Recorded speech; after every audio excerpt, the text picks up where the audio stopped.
Mark, what the heck is going on at Chelsea? Listen, it's a strange one, isn't it? We know they signed a lap and they're bringing in Gittens.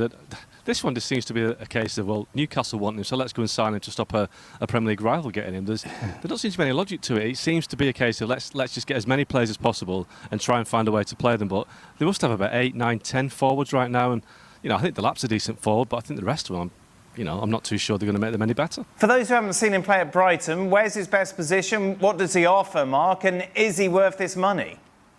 He's a decent forward, there's no doubt about that, but again, I'm not quite sure he's the guy that's going to take him to win the Premier League, for instance. And that is the problem, isn't it? Right, we've brought another attacker who's a 6 or 7 out of 10. He's a Brazilian international, and Chelsea fans will be saying, how can you be so negative towards someone who plays for Brazil coming in? But this is a team, by the way, which Richarlison started up front for Brazil of late. That's where they are with regards to their striking power. This doesn't seem to make much sense. That whole list that we just showed there, outside of perhaps Cole Palmer, that description that Mark made of Joao Pedro, you can apply that description to every player on that list. Just about every player on that list fits that same description. A guy that could do this, could do that, could develop into something, there is potential, but we ask ourselves the very same question.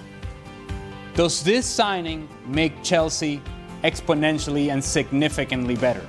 And the answer is no, not really, no, kind of, sort of, but not quite. And that's where I think I have the issue with Chelsea is that, look, you want to spend your money? Go ahead, do so. But instead of banking on 2-3 players' potential, how about you go and get yourself a player that we know is going to produce consistently. And so don't throw 70 here, 55 there. Put all that together and throw 150 at somebody that actually makes sense. Because you already have squad depth, so why are you adding more numbers into the mix? Why are you bringing more players to muddle the conversation once again?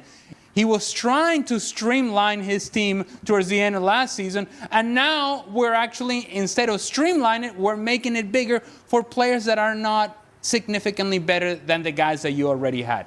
It doesn't make a whole lot of sense.